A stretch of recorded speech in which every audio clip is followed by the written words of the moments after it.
Hey, everyone. Welcome back to the channel.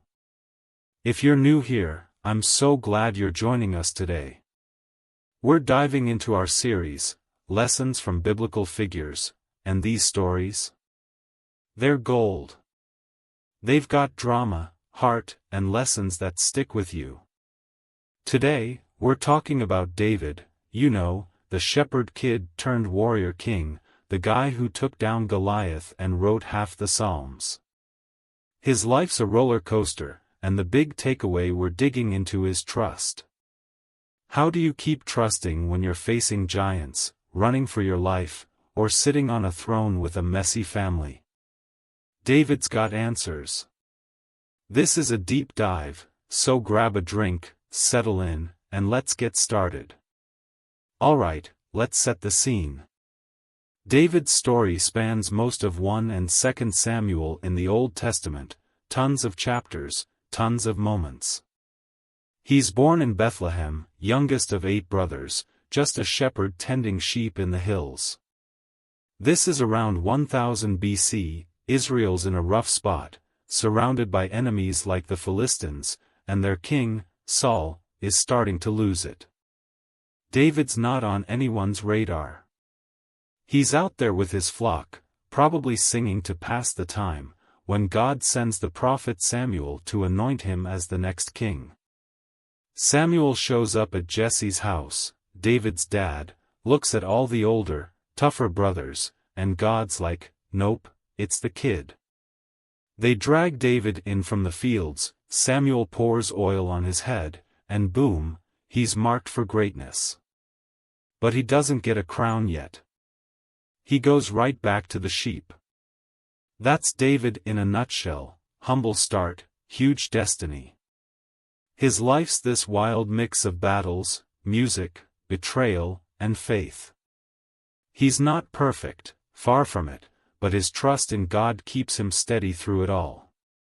We're going to walk through some key moments, Goliath, the fugitive years, the throne, and see how trust shapes his story. Ready? Let's go. Let's kick off with the moment everyone knows, David and Goliath. Israel's at war with the Philistines, camped out in the valley of Elah. The Philistines have this champion, Goliath, 9 feet tall, armored up, trash-talking Israel for 40 days straight.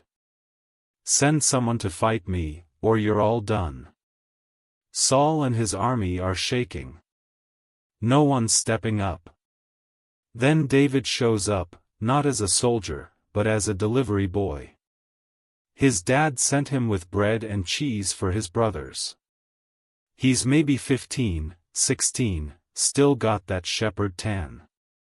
He hears Goliath's taunts and asks, who's this guy think he is, defying God's army? His brothers are like, go home, kid, but David's not having it. He goes to Saul and says, I'll fight him. Saul's desperate, so he agrees, tries to load David up with armor, but it's too big. David ditches it, grabs his sling, 5 smooth stones from a stream, and walks out to face this monster. The showdown's epic. Goliath laughs, am I a dog, that you come at me with sticks? But David's unfazed. He says, you come with a sword and spear, but I come in the name of the Lord Almighty, the God of Israel, whom you've defied. Today, he'll hand you over to me. 1 shot, stone to the forehead, Goliath's down. David grabs the giant's sword, finishes the job, and the Philistines run. Israel's stunned. The kid won. That's trust in action. David's not flexing his own strength, he's got a sling, not a sword. He trusts God's got this. He's faced lions and bears protecting his sheep, sure, but this? This is next-level faith. He's not fearless, fear's there, but trust outweighs it. He knows who's really fighting.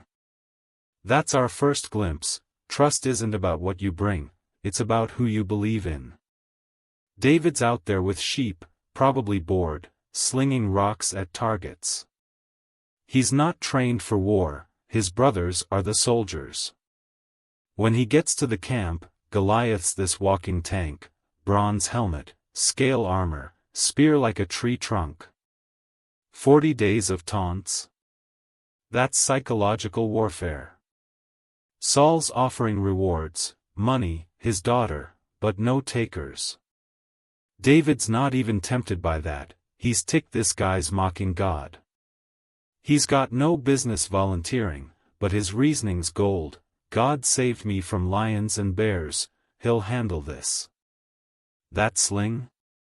It's not a toy, slingshots were legit weapons, but still, against Goliath? Crazy. His speech to Goliath isn't bravado, it's trust, loud and clear. That stone's a bullseye, divine aim, no doubt. Cutting off the head? Gruesome, but it seals the deal. Israel charges, and David's the kid who turned the tide. Trust here's raw. He's not overconfident, he's God-confident. We've all got Goliaths, big, loud fears. David says, trust trumps size. David's victory makes him a hero, but it's not all smooth sailing. Saul's jealous, women are singing, Saul's killed thousands, David tens of thousands, and it eats at him. He tries to pin David to a wall with a spear, twice. David's playing the harp to calm Saul's moods, and suddenly he's dodging javelins. He runs, and for years, maybe a decade, he's a fugitive. Saul's got an army hunting him, and David's just trying to survive. He hides in caves, like Adullam and En-Gedi. He's got this ragtag crew, 400 misfits join him, outcasts and debtors. One time, Saul's chasing him, stops in a cave to relieve himself, same cave David's hiding in. David's men whisper, "Kill him. God's delivered him to you." David sneaks up, cuts a piece of Saul's robe, but spares him. Later, he yells from a hill, "I could have killed you, but I didn't, God's your judge, not me." Saul backs off, but it's temporary. Another time, David and his buddy Abishai creep into Saul's camp at night. Saul's asleep, spear by his head. Abishai's like, "Let me end this." David stops him, "No, he's God's anointed." He takes the spear and a water jug, slips out, and calls out to Saul's men from a distance, proving he's not the enemy. Saul's humbled, but David knows he can't trust him. Think about that. David's got every reason to take matters into his own hands. Saul's unhinged, he's got the drop on him twice, but he trusts God's timing. He's running, hiding, exhausted, yet he won't shortcut God's plan. That's trust under pressure. It's not passive, he's strategic, resourceful, but he's not playing God. He believes God's promise, the throne's coming, just not yet. That wilderness? It's where trust gets forged. The fugitive years are brutal. David's dodging spears, then running to Nob, where priests give him holy bread and Goliath's sword. Ironic, right? Saul kills those priests for it, so David's guilt's heavy. He fakes madness in Philistine territory to escape, lives in caves with losers who become his mighty men. That cave moment with Saul? He's inches away, robe in hand, temptation screaming. Sparing him's trust in God's justice, not his own. En-Gedi's this oasis, waterfalls, cliffs, perfect hideout. Saul's got 3,000 men, David's got 600 max. The camp infiltration's ninja level, Abishai's itching to strike, but David's like, "God's timing, not mine." He's not weak, he's disciplined. Trust keeps him from snapping. Years of this? It's a marathon, not a sprint. Saul dies in battle, and after some civil war drama, David's crowned king, first over Judah, then all Israel. He's 30, battle-tested, and ready. He takes Jerusalem, makes it his capital, brings the Ark of God there with this huge celebration. He dances like crazy, totally unkingly, because he trusts God's presence matters more than his image. He's winning wars, expanding borders, Philistines, Ammonites, you name it. God calls him a man after my own heart. Trust pays off. But it's not perfect. Enter Bathsheba. David's on his roof, sees her bathing, and instead of looking away, he sends for her. She's married to Uriah, one of his loyal soldiers. David sleeps with her, she gets pregnant, and he panics. He tries to cover it, brings Uriah home, hopes he'll sleep with her, but Uriah's too honorable. So David orders him to the front lines, abandoned. Uriah dies. David marries Bathsheba. The baby's born, but the prophet Nathan calls him out with this gut-wrenching story about a rich man stealing a poor man's lamb. David's furious, that man deserves to die. And Nathan says, you're the man. The baby dies, and David's broken. He repents, Psalm 51's his raw confession, create in me a clean heart, O God. He trusts God's mercy, even in failure. Later, Bathsheba's next son, Solomon, becomes king. But the fallout lingers, his family's a mess. His son Amnon rapes his daughter Tamar, another son, Absalom, kills Amnon, then rebels, driving David out of Jerusalem. Absalom's killed in battle, and David weeps, "O my son Absalom, if only I had died instead." King David's trust shines brightest here, not in victories, but in brokenness. He messes up big, faces consequences, but keeps turning to God. He trusts God's forgiveness, His justice, even His discipline. The throne's secure, but it's bittersweet. Trust isn't a free pass, it's a lifeline through the mess. King David's highs are high. Jerusalem's his, Jebusites mocked him, but he took it. The ark's return. He's dancing in a linen ephod, basically underwear, while his wife Michal scoffs. He trusts God's worth it. Wars stack victories, Philistines crushed, Moab tamed. But Bathsheba's a gut punch. He's not fighting, he's lounging, lust takes over.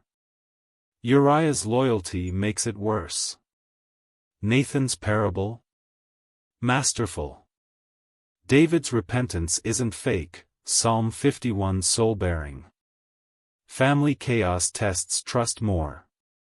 Absalom's rebellion, he's handsome, cunning, breaks David. Fleeing Jerusalem, barefoot, weeping, he still prays. Absalom's death crushes him, he'd rather die.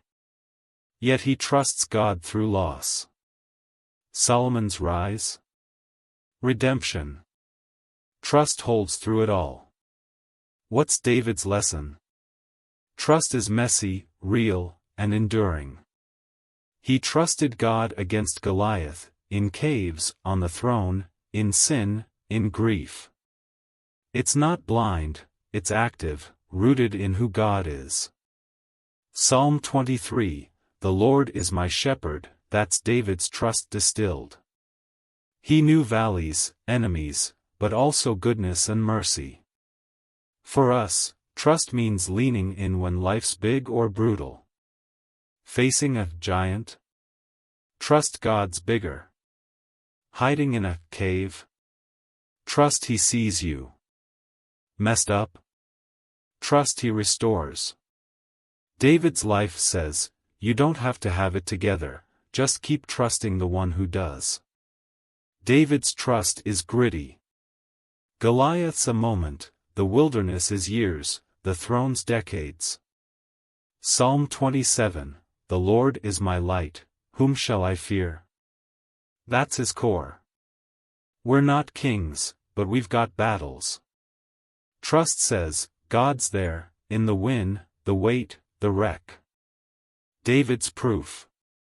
That's David, shepherd, warrior, sinner, king, truster.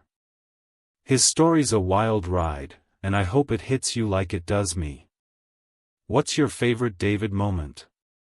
Tell me below, and who's next, Moses? Hit like, subscribe, bell on, let's keep this going. See you next time.